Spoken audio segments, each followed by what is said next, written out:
Hey y'all, hope you're doing good today.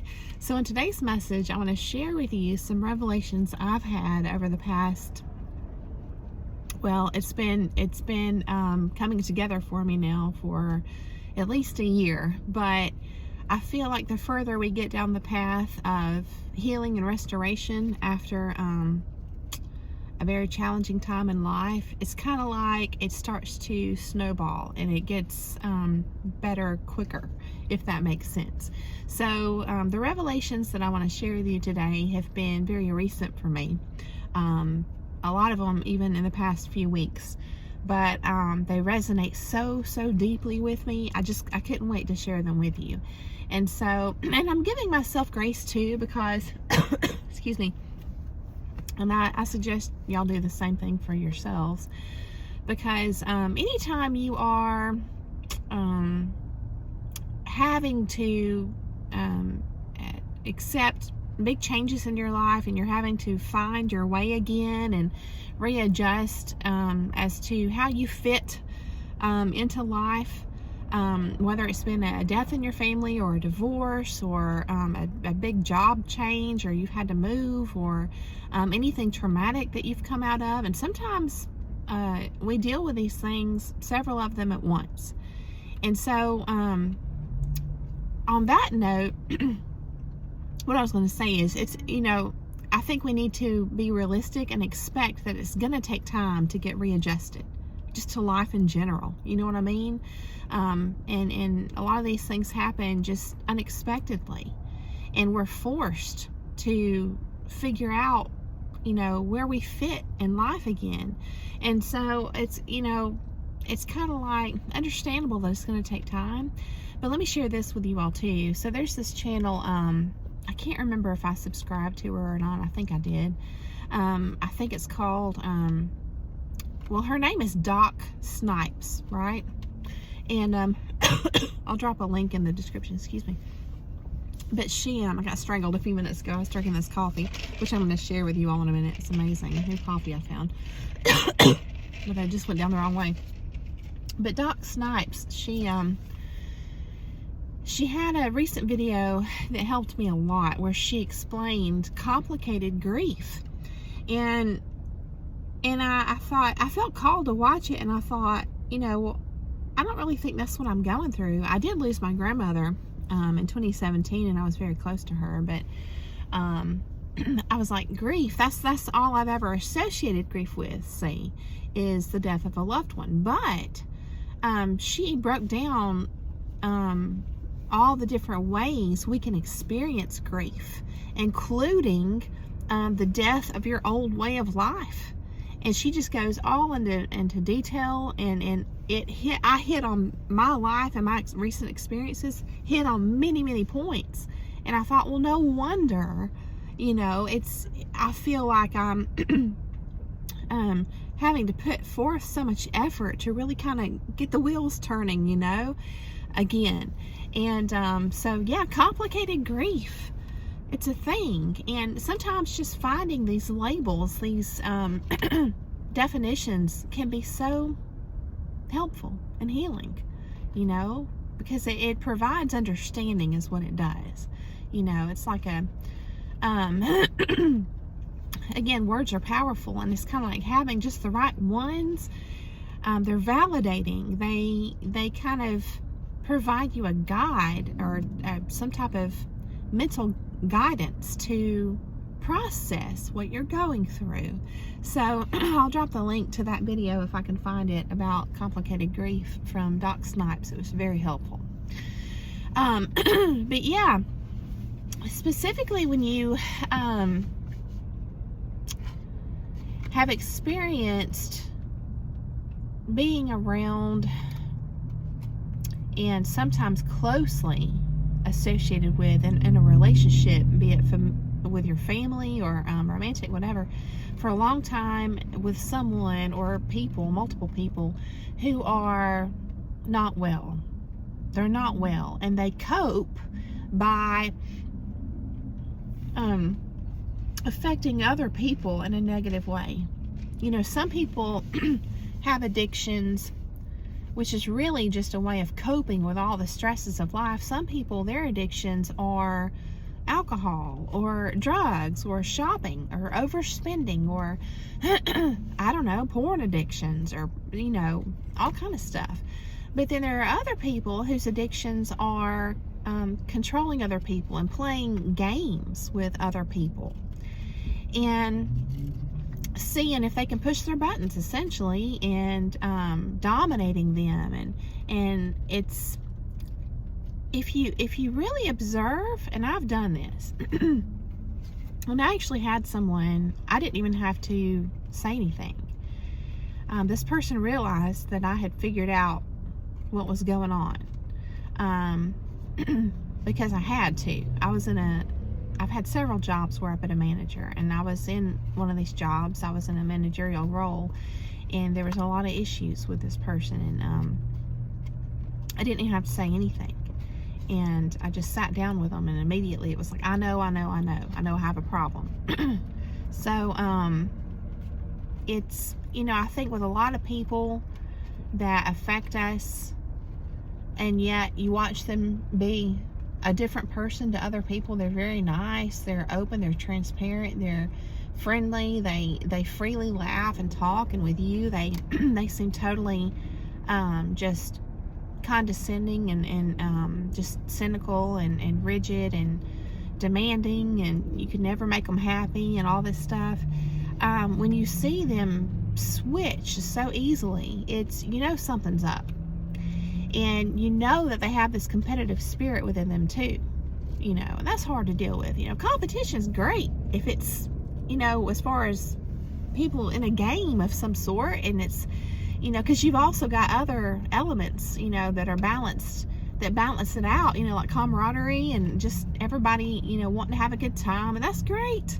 Those kind of competitions are good, you know, when you're playing a game with people and good spirits, right? And mutual respect and all that. That's good stuff. But competition can be very malignant in other ways, you know, when you're not talking about just genuinely fun time with, you know, playing games. So these people, they have this competitive spirit and they have these unrealistic expectations of you and everything else, and basically they're just living very, very maladjusted. And yeah, it's sad, and yeah, you can have compassion for them, but don't let that be a trap to keep you in that relationship, because it can turn very, very bad. And you never know at what point that's going to happen. These people who have this mental illness, and it can, you know, go unchecked for so long that, again, they can become malignant. And that's where, again, you don't really, this is me, I say you, but really it's me.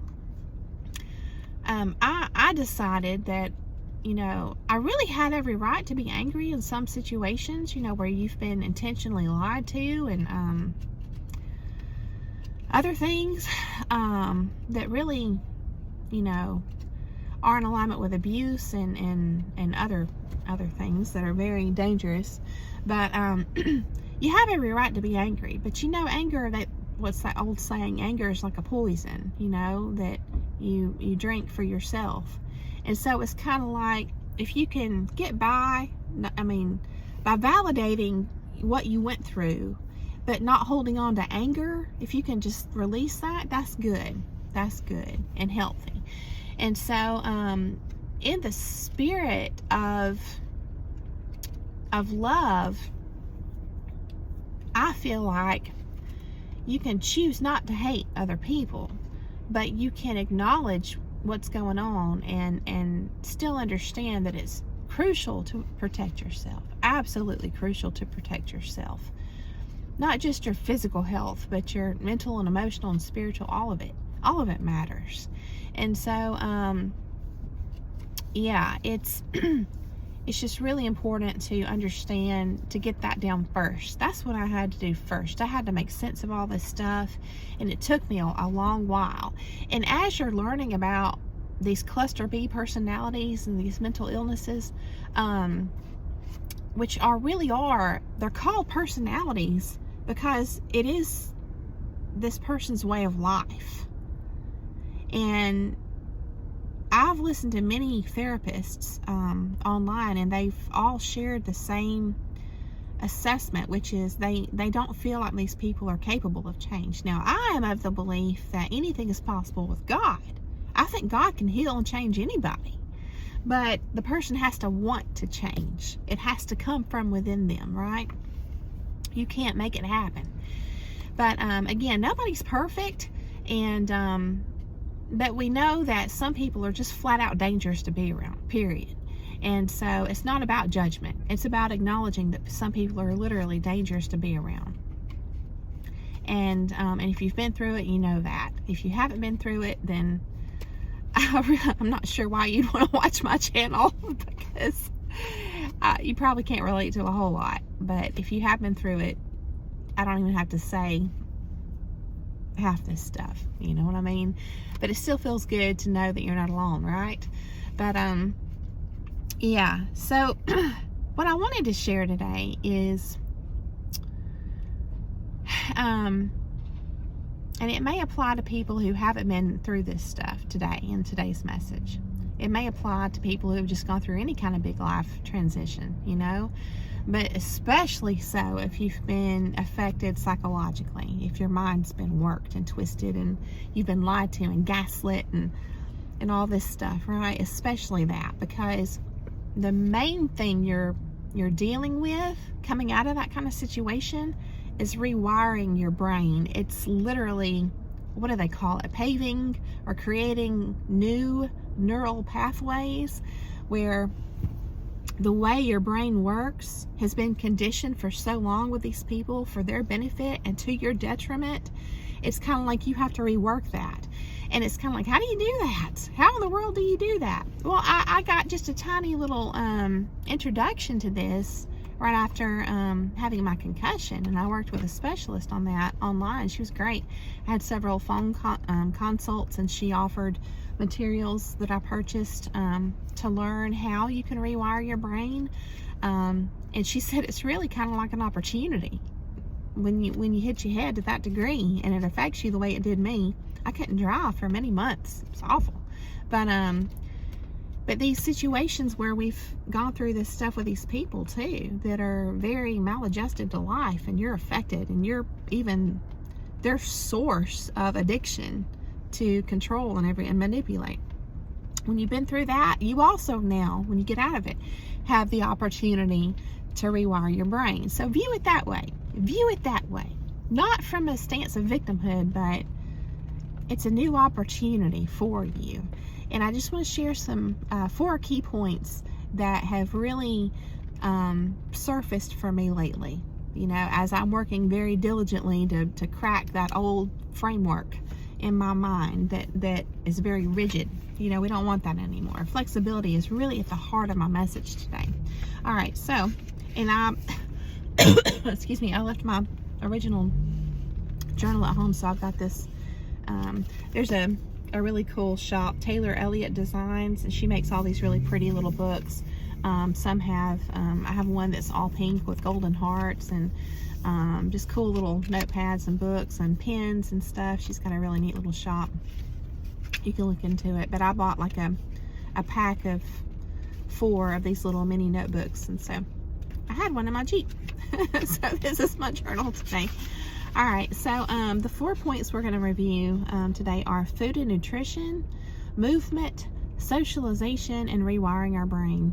So the number 1 tip I want to give you all that has been the best tip or advice for me, really it's what I've learned. I didn't hear this from anyone, but it's don't look to others for a rigid plan. I think sometimes we don't realize we're impatient, but we are. We just want to get on with our life, and we want to heal, and we just want to take a magic pill, and it doesn't work that way, right? It's the same thing if you, I mean, we all, you know, have to work and find a way to pay our bills in life. And so I understand there are people that are selling packages and programs and stuff, and that can be tempting. And I'm not saying that's a bad thing either. But what I am saying is, if you just are looking to another person or another program or solution or plan, diet or whatever for just your your everything, I would just caution you there, okay? Try not to pursue your healing via a rigid plan that's just totally structured for you with very strict guidelines. That has never served me well. The reason is we're all unique. Every single one of us is unique, you know, and I think we forget that sometimes, but we really are. And so if you do go down the path of you know, a program or something, just and I've done that, and they are helpful, but just take the bits and pieces that resonate with you, and don't view the parts that don't feel right, that you're trying to force yourself to do. If you can't do it, don't view that as a failure, because anytime you perceive something as a failure, you're going to quit, and you don't want to quit. So just take the bits and pieces. If you go into something, a program or a plan or something helpful, advice from someone, a professional, whatever, if you go into it with the expectation, see, of, you know, I'm only going to get bits and pieces out of this, then that's reasonable. See? So that's been helpful for me. I found a new channel. I'll put the link down. I'll have several links in this description, but I think her name was Donna. I watched her video last night, and she was talking all about how she's been able to change her relationship with food through realizing how bad sugar can be for us, right? And she explained that. I hope I can share this with you correctly, but she explained that if you are taking in an abundance of sugar, then when your body needs energy, it's just going to pull from that, and it'll never pull from the fat stored in your body. So if you're looking to lose weight, then it's just going to be taking that sugar for energy, and your fat will stay there. It won't move. See? So I thought that's just a very simply put piece of advice, and maybe a lot of people know that. I don't know. It was new for me. The way she put it, it's kind of like I've heard it in different ways in the past, I think, but the way that she put it just clicked on a deeper level for me, and it was very, very helpful. Okay, so yeah, and she talked about how sugar's in everything, because it literally makes food taste better. And so even stuff that isn't sweet, it still likely has sugar in it. And so, you know, you can kind of see how as we progress, you know, through time, and things become more convenient, and there's more products to purchase and stuff, this kind of stuff affects all of us, you know, because we're not aware of what we're really putting in our body. So a good rule of thumb for everything is to take everything in moderation, or to approach everything with moderation, just like this new coffee. It's I'll put the link in the description to this, but it has very, very little sugar and oat milk, and it's just very low calorie and absolutely delicious.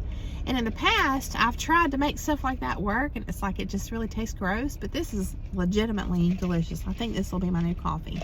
Hopefully I can figure out how to make it at home. And just like that lady I was sharing about the sugar, you know, she says that she's heard people say calories in, calories out, it's all the same, but it's not, because we know that, and I just really encourage you to watch her video. It's truly worth sitting down, or even if you're just listening when you're walking or whatever you're doing, it's truly worth listening to what she has to share, because it's packed full of valuable information, and it's just in layman's terms. It's great. Just a casual conversation with a friend, like kind of like that approach. And but she explains how and why it's not as simple as calories in, calories out, because of everything within our body, our hormones and all the processes, how they're affected by what kind of calories we put in our body. So super important. And then get this page turned here. Yeah, instead of a black and white approach to food, maybe just consider moderation, just in food too. There's another channel I found, I'll share a link to that, where this other lady has transformed her life, mostly by jumping rope, you know, and also just the way she eats. You know, I think she says she eats, you know, kind of like an intermittent fasting type approach, and then also what she puts in her body is just very intentional. And I'm going to try some of her recipes. I'll let you all know how that goes, but she's a great inspiration. But moderation is important. Again, what I'm going to do is just kind of try a little bit here and there without totally giving up what I like, and just kind of ease into it. I'm going to try and set myself up for success and not failure, because again, if you jump all in 100%, that's, I don't know why we think that's attainable, but it's usually not. And so just one step at a time, baby steps. That's the approach, And we know that lowering sugar and salt is important, because these are the kind of things that cause inflammation in your body. And inflammation causes a lot of problems. So, in my first private yoga consult, we talked about this kind of stuff, and it was really cool because she told me, and I'm very grateful to her for this. So thank you, Adrienne. But she said, you don't have to give up your coffees. She said, the main thing you're dealing with is inflammation. And she was the one that told me about ashwagandha tea.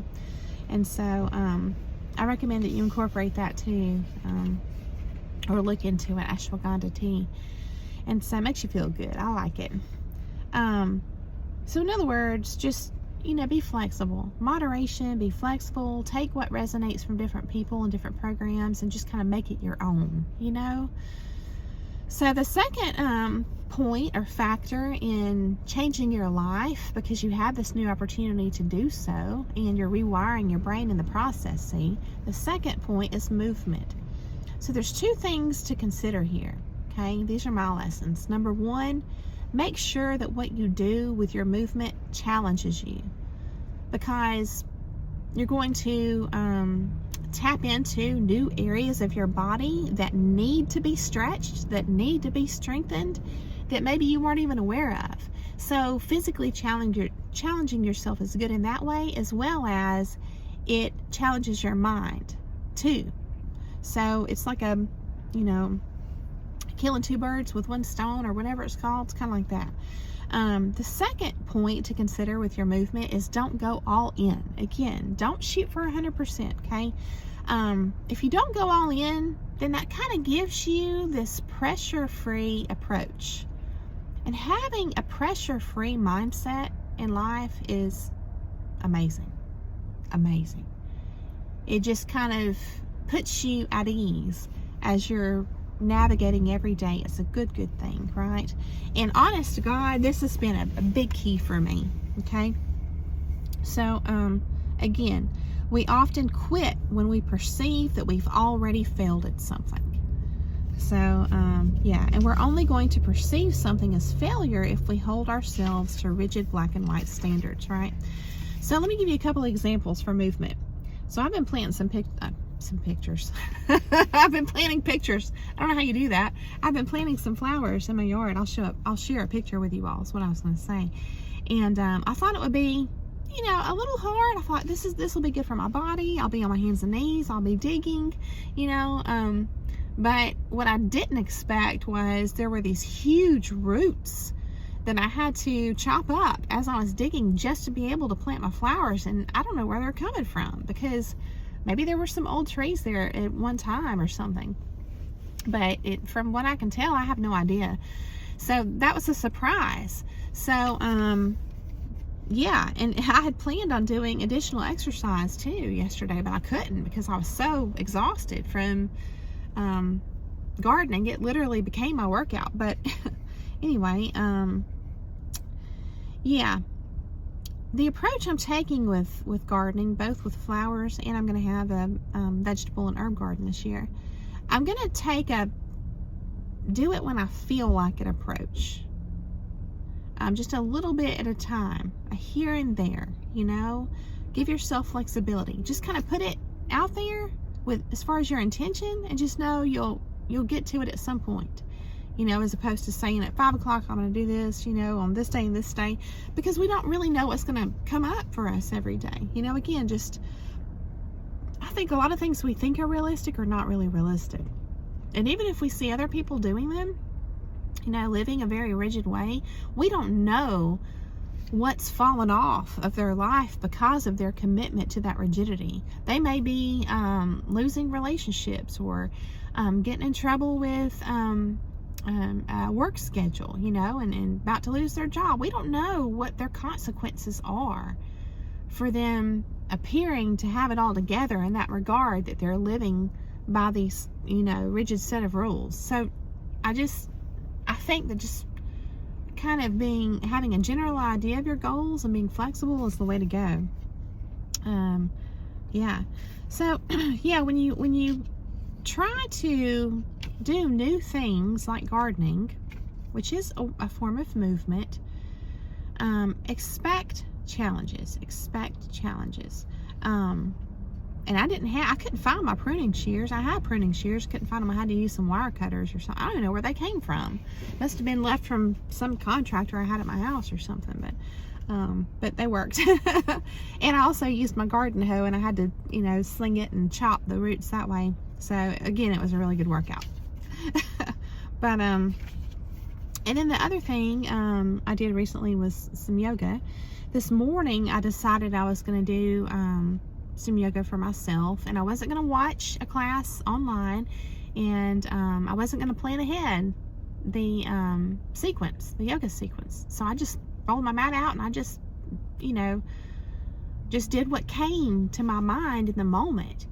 And come to find out, because I'm in yoga teacher training, that seems to be, for me at least, the best way to plan out a sequence to share with others. It's just to sit down and start with, you know, a few poses, and then just move into what feels good to you next without even thinking about it, just having it be an organic type thing. So if you aren't into yoga, then maybe you go walking or something like that. Maybe you want to feel a little bit more challenged, maybe you go walking, and then maybe in the moment, if you just kind of feel good and you want to jog a little bit, jog a little bit. If you want to kind of do some organic movements, what we call in yoga class organic movements, while you're, you know, jogging or you're walking, you know, do that. You want to sling your arms, you want to rotate your shoulders, do it. You know, just kind of, but just be flexible, be organic. You don't have to plan everything out. And honestly, I'm the kind of person, I don't care what people think. If I'm walking and I just break out into, you know, a little jog, and I start, you know, moving my arms or whatever, I know some people may be judging you, but who cares? Again, it doesn't matter what you do, people are going to judge you. Especially those people that cope. They literally can't live without feeling like they're superior by judging other people. It's just understand that's all mental illness. And again, there's a lot of it in this world, I feel like, that's undiagnosed. So just let it go. Doesn't matter. But yeah, I was able to do my yoga this morning for 30 minutes. It just all came natural. It was fun. And I didn't even play like some peaceful music. I listened to YouTube. I had YouTube on my TV right in front of me when I was doing it. It was great. So make things that you kind of have interest in, but maybe it's hard to get yourself to do it for some reason. Change it up and make it work for you when you're thinking about movement. Whatever you decide to do, change it up, do it differently than maybe you've ever even heard of, and just make it work for you, all the bits and pieces of it. You can tailor them to what you like and what feels good to you. Okay. Yeah. So yeah, I put make your movement a general idea, and go with what happens and go with what feels good. Don't obligate yourself to stuff if you don't have to. Yeah. Because we were so under the thumb of someone controlling, right? You don't want to continue that, you know, with yourself going forward in anything you do. Yeah, and as you approach these activities from this mindset, what you're actually doing on another level is you're rewiring your brain. And you're doing it, you're sending yourself a message. This is what I mean when I say rewiring your brain. When you're doing things this way, from this approach, just kind of like a go with the flow approach, you're giving yourself a message. You're hardwiring this message in your mind. Every time you do it, it gets stronger and stronger and stronger. That's the paving of the new neural pathways. This message gets stronger and stronger. And the message is self-trust. You're becoming literally rooted and grounded in self-trust. And that's what we want to do. The third factor we want to look at today is socialization. I would say don't force it. Don't force it. Because, you know, you may have even been intentionally isolated from someone. Well, yeah, but I mean, these controlling people intentionally isolate you sometimes from everyone, your whole support network, everyone you know, because they want to be idolized. They want to be the one in total control of you and the only one to influence you and stuff like that, right? So, you may have, and the second layer is you may be kind of not sure about trusting people after coming out of these situations either. You know that some people truly are trustworthy, but you don't know who is and who isn't, stuff like that. So you can be very hesitant too to socialize. I understand this, but yeah, don't force it when you're trying to get back into the world, quote unquote, and socializing. Just kind of go easy at it, right? When you do it, it should be in a space and with people that feel safe. You know, just notice that energy within you. You know, how does it feel, you know, when you are in the presence of certain people, certain groups, or a certain person? You decide how much you want to engage. You don't have to commit to social engagements. So, and I would say this too, go very slow, but for me, I've learned every now and then, what's that old saying, if you stick your neck out and you kind of, you know, maybe you're generally an introvert, or maybe you were made to be that way because of what all you've been through. Sometimes I think that extreme introversion is really just another label for being conditioned to be fearful and hesitant to connect with others and stuff like that. I don't know, but every now and then, if you stick your neck out and you kind of have a little intentional extroverted moment, you can be rewarded by seeing, oh my gosh, this person, I felt safe. I kind of, you know, put myself out there. And the reward is that you learn some people truly are safe to engage with. And it's great and it's fun. It's good. So, every time you do that, use caution though. Every time you do that, it's rewiring your brain.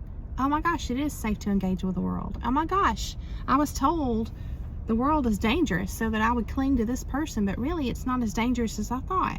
Or, you see what I'm saying? It's kind of like proving to yourself. Each time you do this, you're proving to yourself that not everyone is out to get you, like maybe you were made to believe. So, yeah, that being said, you'll waver and suffer for it with certain people who have by their actions, their repeated actions, which are really behavioral patterns, proven that they are unhealthy for you to engage with. Okay, let me read that again. Yeah, that being said, you'll waver and suffer for it with certain people who have proved they are unhealthy for you to engage with, because they have, again, an undiagnosed mental illness. What I mean when I say that, I don't know, it doesn't make sense in my notes, but what I mean is, you can have the intention of getting away from someone who you've finally been able to identify isn't good and healthy for you to be around or be in a close relationship with. You can have the goal of truly breaking away from them, but what I found is trying to do it by sheer will alone is not always going to give you a win. It's not always going to be successful. And then what happens? You're setting yourself up for failure again. You're setting that black and white type thinking, that goal that's really unattainable. You know, I'm just going to cut off communication here. Sometimes it's not that easy. A lot of times it's not that easy. So, it's hard, but what I have experienced is that sometimes it takes time, and it takes you seeing, again, proving to yourself through these repeated exposures to this person And in doing so, you're suffering for it, right? You're paying a price for it. It takes that sometimes to really drive the point home that they truly aren't healthy to be around. And it just takes that proving. It's the wiring for you to truly start to turn. It's like turning the Titanic around. Sometimes it feels that way, you know, and spending less and less and less time around this person or whatever. So just be realistic. Again, understand that you may waver, even if you are resolute in your heart, because you can't do it for them. You can't do it for them. That's, to me, my understanding of codependency is when you think you can do stuff for another person. You can fix everything for them. If they're an addict, for example, they have to be the ones to do it. So it's the same thing with someone who's coping in life by abusing another person like you. That can be their addiction. And so you can think, you know, if you stick around, you know, in the spirit of love again, long enough, you can help them, but you're going downhill for it. And so just expect to waver for a while. You know, if you've tried going 100% in your goal and just, you know, leaving, which if you feel like your life's in danger, I strongly recommend finding some help, professional help, and truly just leaving as quick as you can. Because sometimes that's the case. But if you don't, just, you know, if you set the goal to be 100% to cut this off, understand that, you know, what can happen is when you're not able to do that, when you go back to wavering back and forth, thinking you can help this person, or maybe you were wrong about them, or you really love them, or whatever, when you waver, the brain is going to register that as a failure every time that happens, because you set the goal at 100%, you come back, it logs as failure. This is my perception. You set the goal for 100% again, you waver, it's logged as failure. And all that's doing is creating this self-defeating, this spirit inside of you of, I can't. And that's not true. It's just that your expectation in this goal is unrealistic. So this is what I've learned from experience. Setting the goal to be one that's flexible, and that it's going to take time, and that you will in fact waver, because that's part of the process of rewiring your brain. It's been conditioned for many years. That's realistic. And it won't result in a log or a grade of an F, of failure. And so slowly you're able to be successful. You're not getting in your own way in that regard. So, yeah. So give yourself grace, because the detachment process is a process. And I would just say, just keep the idea of boundaries in the forefront of your mind. Just keep that kind of like floating there, you know, like a visualization board, okay? A dream board, whatever. When you're thinking of your goals, just kind of keep boundaries right there, boundaries, you know, like fluid, okay? It's going to be, this whole growth process is not a straight line. It's like you're sliding left and right and all over the place. And so if you go into it expecting that, then it's like, okay, it doesn't log as a failure. Okay. Yeah. Your boundaries, if you keep them kind of as a general idea, they will start to evolve over time and become real and materialize in your life because of it. See. So the last point today, number 4, is going to be rewiring your brain. How do you do that? I would say all of the above. Everything I've already shared. So specifically though, incorporating flexibility and just trying to do things differently every now and then, you know, intentionally challenging yourself, doing things different. Even if it's something as simple, I don't know where I heard this recently. Somebody suggested brushing your teeth with, you know, your non-dominant hand. Maybe try that. And I know there's some people that are, what's it called, dexterous or something, where they can use both hands. So maybe try writing with the other hand, or, you know, just challenges like that, intentional challenges, and just doing things a little bit different. Be flexible and don't judge yourself when adjustments need to be made. I now expect adjustments as just a part of my new way of living. It's kind of like, think of it like chiropractic. You know, a lot of people do that on the regular. Just kind of think of that like, you know, it's normal to need chiropractic adjustments for your life. Just adjust. These people who have conditioned you put you in this spirit of rigidity. They conditioned us to be that way. So you're breaking free of that is what you're doing, because you can be controlled that way. See, they create this mental, invisible prison around you, this enclosure, you know, that you can't see, but it's kind of like a snow globe. There's like this clear dome sitting over that restricts everything you do and everything you think. It's restrictive, and you're not even aware of it. It's literally like an invisible mental prison. And so you're breaking out of that. You're cracking that open. You're getting out of it. But it takes time and intention. So it's kind of like the old saying, you don't know what you don't know. This is another perspective.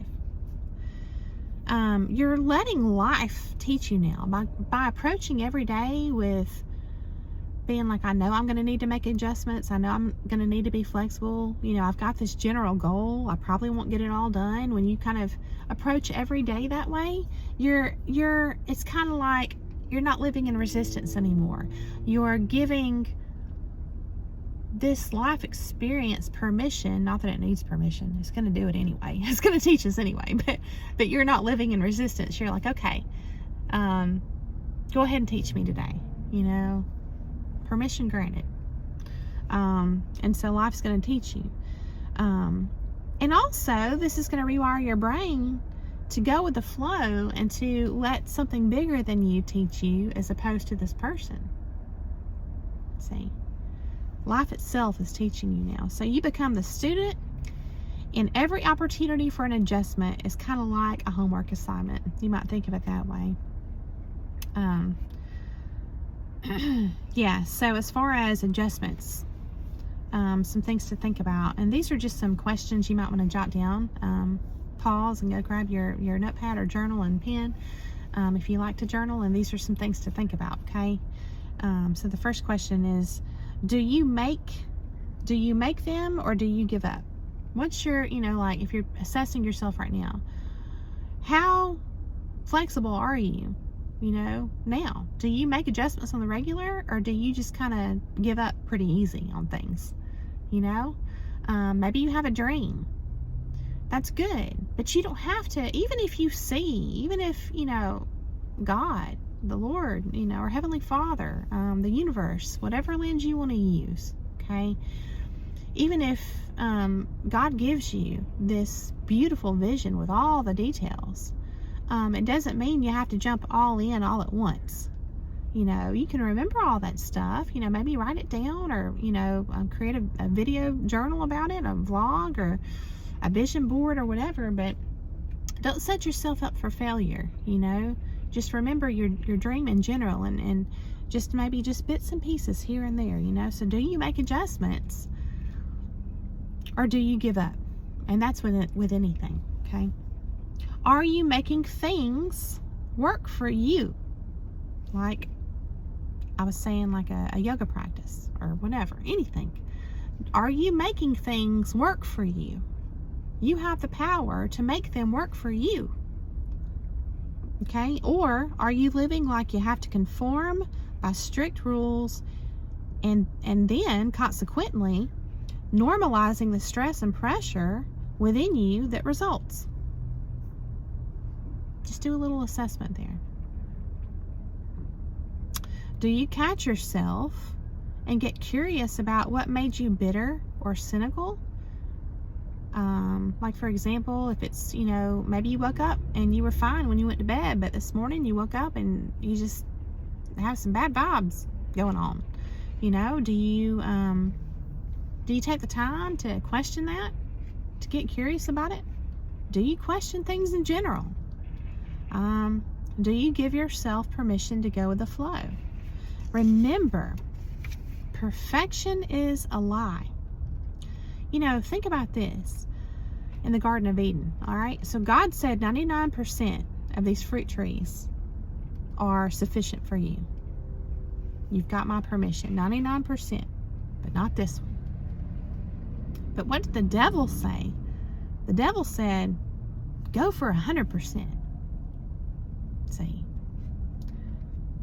So imperfection is key. Flexibility is key. Variation and modesty is key. 80 to 90% is amazing. So I hope this has been inspirational, encouraging. I hope it got the wheels turning. I hope you found value in it. And I just thank you so much for coming along to hear the message. I hope that you have a beautiful day, and I will be putting out some shorter videos soon, just highlighting some things you can do and some things that I do, and I hope that you will look for those, and I hope you'll enjoy those too. So thanks again. Have a beautiful day, and I'll see you again very soon.